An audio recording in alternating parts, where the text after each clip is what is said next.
Next ਹੈ ਤੁਹਾਡੇ ਕੋਲ ਨੋ ਨੈਗੇਟਿਵ ਕੰਸਟ੍ਰੇਂਟ। ਨੋ ਨੈਗੇਟਿਵਿਟੀ ਕੰਸਟ੍ਰੇਂਟਸ ਹੋਣੀਆਂ ਬਹੁਤ ਜ਼ਰੂਰੀ ਹੈ। ਸਮਸ ਦੇ ਵਿੱਚ ਵੀ ਇਹ ਹੋਣਾ ਬਹੁਤ ਜ਼ਰੂਰੀ ਹੈ, ਕਿਉਂਕਿ ਨੋਨ ਨੈਗੇਟਿਵ ਕੰਸਟ੍ਰੇਂਟਸ ਦੇ ਨਾਲ ਹੀ ਆਪਾਂ ਨੂੰ ਪਤਾ ਲੱਗਦਾ ਕਿ ਕਿੰਨੀਆਂ ਕੁ ਜਿਹੜੀਆਂ ਯੂਨਿਟਸ ਕਿਹੜੀ ਚੀਜ਼ ਦੀਆਂ ਪ੍ਰੋਡਿਊਸ ਕਰਨੀਆਂ। ਫੋਰ ਐਗਜ਼ਾਮਪਲ ਹਰ ਸਪੋਜ਼ ਕਰੋ x1 ਤੁਹਾਡੀਆਂ number of units of product 1 ਹੈ, x2 number of units of product 2 ਹੈ, x3 number of products of number of units of product 3 ਹੈ। ਤਾਂ ਤੁਹਾਨੂੰ ਇਹ ਤਿੰਨੋਂ ਹੀ ਨੋਨ ਨੈਗੇਟਿਵ ਹੋਣੇ ਚਾਹੀਦੇ, ਕਿਉਂਕਿ ਜਾਂ ਤਾਂ ਪ੍ਰੋਡਕਸ਼ਨ ਹੋਏਗੀ ਮਤਲਬ ਪੋਜ਼ੀਟਿਵ ਆਊਗੇ, ਜਾਂ ਫਿਰ ਪ੍ਰੋਡਕਸ਼ਨ ਬਿਲਕੁਲ ਹੀ ਨਹੀਂ ਹੋਏਗੀ। ਠੀਕ ਹੈ, ਨੈਗੇਟਿਵ ਦੇ ਵਿੱਚ ਕੁਛ ਨਹੀਂ ਹੋਏਗਾ। ਲੀਨੀਅਰਟੀ, ਸਾਰੀਆਂ ਜਿੰਨੀਆਂ ਵੀ ਤੁਹਾਡੇ ਕੋਲ ਐਕਸਪ੍ਰੈਸ਼ਨਸ ਹੈ ਲੀਨੀਅਰ ਦੇ ਵਿੱਚ ਹੋਣੇ ਚਾਹੀਦੇ। ਓਬਵੀਅਸਲੀ ਆਪਾਂ ਕਰ ਹੀ ਲੀਨੀਅਰ ਪ੍ਰੋਗਰਾਮਿੰਗ ਰਹੇ ਹਾਂ।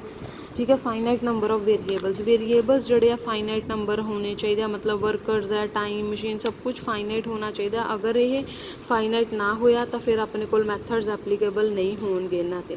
ਸਰਟੇਨਿਟੀ, ਇੱਕ ਚੀਜ਼ ਦੀ ਸ਼ੋਰਿਟੀ ਹੋਣੀ ਚਾਹੀਦੀ ਹੈ। ਜਿਵੇਂ ਕਿਹਾ ਨਾ ਕਿ ਪਹਿਲਾਂ ਤੁਹਾਡੇ ਕੋਲ ਕਲੀਨ ਪਿਕਚਰ ਹੋਣੀ ਚਾਹੀਦੀ ਹੈ ਕਿ ਤੁਸੀਂ ਬਣਾਉਣਾ ਕੀ ਚਾਹੁੰਦੇ ਹੋ, ਵਟ ਇਜ਼ ਯੂਅਰ ਆਬਜੈਕਟਿਵ। ਠੀਕ ਹੈ, ਨੈਕਸਟ ਹੈ ਐਡੀਟਿਵਿਟੀ। ਐਡੀਟਿਵਿਟੀ ਦੇ ਵਿੱਚ ਜਦੋਂ ਵੀ ਇਹ ਵੈਸੇ ਮੇਨ ਸਮਸ ਵੇਲੇ ਯੂਜ਼ ਹੋਏਗਾ ਕਿ ਜਦੋਂ ਤੁਸੀਂ ਸਮ ਸੋਲਵ ਕਰਨਾ ਕਿ ਤੁਸੀਂ ਐਡ ਕਿਹਨੂੰ ਕਰਨਾ, whether it is slack variable ਔਰ ਸਰਪਲਸ ਵੇਰੀਏਬਲ ਔਰ ਆਰਟੀਫਿਸ਼ੀਅਲ ਵੇਰੀਏਬਲ। ਨੈਕਸਟ ਡਿਵਿਜ਼ੀਬਿਲਟੀ ਹੈ, ਇਹ ਇੰਟੀਗਰਲ ਪ੍ਰੋਗਰਾਮਿੰਗ 'ਚ ਆਉਂਦੀ ਹੈ, ਆਪਣੇ 'ਚ ਨਹੀਂ ਹੈ। Decision variables, these variables are usually interrelated in terms of utilization of resources and need simultaneous solution. The decision regarding to the activities, terms of product, services, projects that are competing with one another for sharing the given limited resources.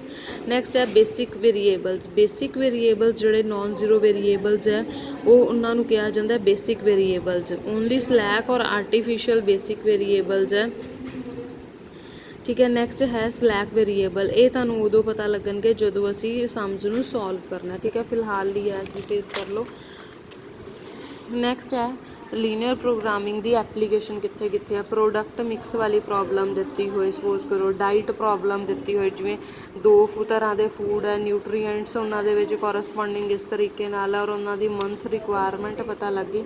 So cost ਪਰ unit of food ਜਿਹੜੀ ਆ ਉਹ ਤੁਹਾਨੂੰ ਦਿੱਤੀ ਹੋਈ ਹੈ। ਸੋ diet problem ਆ ਜਾਂਦੀ ਲੀਨੀਅਰ ਪ੍ਰੋਗਰਾਮਿੰਗ ਦੇ ਵਿੱਚ। ਪੋਰਟਫੋਲੀਓ ਸਿਲੈਕਸ਼ਨ ਪ੍ਰੋਬਲਮ ਆ ਜਾਂਦੀ ਹੈ, media selection, blending problem, transportation. ਇਹ ਜਿੰਨੇ ਵੀ ਆ ਅੱਗੋਂ ਸਾਰੇ ਚੈਪਟਰਸ ਅਸੀਂ ਕਰਨੇ ਆ।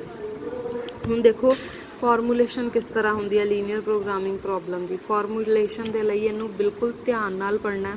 ਦੇਖੋ a firm is engaged in producing two products P1 and P2। ਇੱਕ ਫਰਮ ਹੈ ਜਿਹੜੀ ਕਿ ਜਿਹਦੇ 'ਚ ਦੋ ਤਰ੍ਹਾਂ ਦੇ ਪ੍ਰੋਡਕਟਸ ਬਣਾਏ ਜਾਂਦੇ ਆ, ਇੱਕ ਹੈ P1, ਇੱਕ ਹੈ P2। Each unit of product P1 requires 2 kg of raw material and 4 labor hours for processing, whereas each unit of product P1 ਨੂੰ ਕੀ ਚਾਹੀਦੇ ਆ raw material ਦੇ 2 kg ਔਰ labors are ਦੇ 4। ਠੀਕ ਹੈ, whereas second ਵਾਲਾ ਉਹਦੇ 'ਚ ਕੀ ਆ 5 kg of raw material and 3 labor hours of the same time. Every week the firm has the availability of 50 kg of raw material and 60 labor hour. 1 unit of P1 sold on profit of ₹20 and 1 unit of product P2 sold gives ₹30 as a profit. ਹੁਣ ਅਸੀਂ ਇਹਦੀ linear programming problem farm ਕਰਨੀ ਹੈ। ਠੀਕ ਹੈ, linear programming ਦੇ ਲਈ ਸਭ ਤੋਂ ਪਹਿਲਾਂ ਤਾਂ ਤੁਸੀਂ ਇੱਕ ਵਾਰੀ ਨਾ ਆਪਣੀ ਸਟੇਟਮੈਂਟ ਦੀ ਸਨੈਪ ਅੱਛੀ ਤਰ੍ਹਾਂ ਨਾਲ ਖਿੱਚ ਕੇ ਰੱਖ ਲਓ ਤਾਂ ਕਿ ਤੁਹਾਨੂੰ ਸਟੇਟਮੈਂਟ 'ਚ ਕੋਈ ਦਿੱਕਤ ਨਾ ਆਏ। ਸਭ ਤੋਂ ਪਹਿਲਾਂ a firm is engaged in 2 types of product. So 2 types of product, so I will write it as product P1 and P2 for the product 2.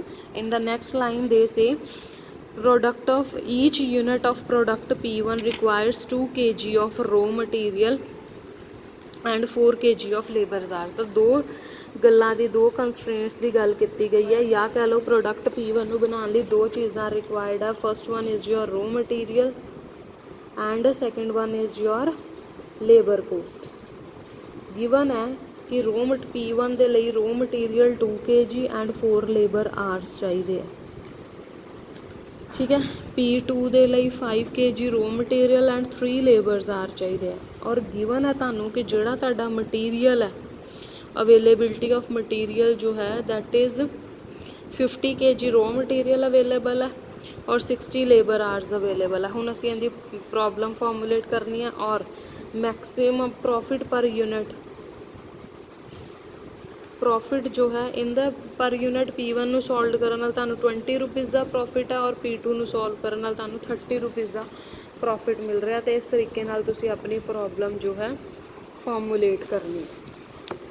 ਸਭ ਤੋਂ ਪਹਿਲਾਂ ਦੇਖੋ, ਅਗਰ ਸਾਨੂੰ ਪ੍ਰੋਫਿਟ ਦਿੱਤਾ ਹੈ ਤਾਂ ਓਬਜੈਕਟਿਵ ਕੀ ਹੁੰਦਾ ਸਾਡਾ, ਕਿ ਸਾਡਾ ਪ੍ਰੋਫਿਟ ਜਿਹੜਾ ਉਹ ਮੈਕਸਿਮਮ ਹੋਏ। Profit objective function always be denoted by the capital Z. So our objective function is maximize Z, which is equal to, ਅਸੀਂ assume ਕਰਕੇ ਚਲਦੇ ਹਾਂ, let us assume that x1 units of product P1 and x2 units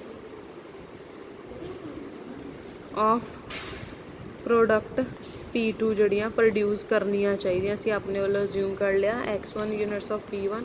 ਸੋ ਅਗਰ ਇੱਕ unit ਨਾਲ 20 rupees ਦਾ profit ਹੈ, x1 units ਨਾਲ ਕਿੰਨੇ ਦਾ ਪ੍ਰੋਫਿਟ ਹੋਏਗਾ, 20x1 ਪਲੱਸ 30x2। ਸੋ ਆਹ ਤੁਹਾਡਾ ਓਬਜੈਕਟਿਵ ਫੰਕਸ਼ਨ ਆ ਗਿਆ।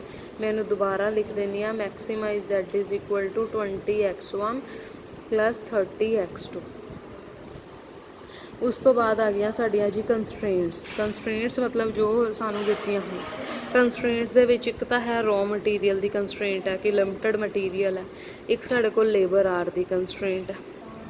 ਰॉ ਮਟੀਰੀਅਲ ਦੀ ਕੰਸਟ੍ਰੇਂਟਸ ਦੇ ਲਈ ਸਾਡੇ ਕੋਲ ਕੀ ਹੈ ਕਿ ਰॉ ਮਟੀਰੀਅਲ ਜੋ ਹੈ ਉਹ ਤੁਹਾਡਾ ਕੀ ਹੋਣਾ ਚਾਹੀਦਾ, should be less than equal to 50। ਠੀਕ ਹੈ, ਰॉ ਮਟੀਰੀਅਲ। ਔਰ ਰॉ ਮਟੀਰੀਅਲ ਹੈ ਕੀ ਹੈ, 2x1 plus 5x2, 2x1 plus 5x2 less than equal to 50, 4x1 plus 3x2 less than equal to 60। ਇਹ ਸਾਡੀ ਆ ਗਈ ਕੰਸਟ੍ਰੇਂਟਸ। ਔਰ नॉन नेगेटिव कंडीशंस की होंगी है x1 x2 greater than equal to 0। ये साडी प्रॉब्लम जो है फॉर्मूलेट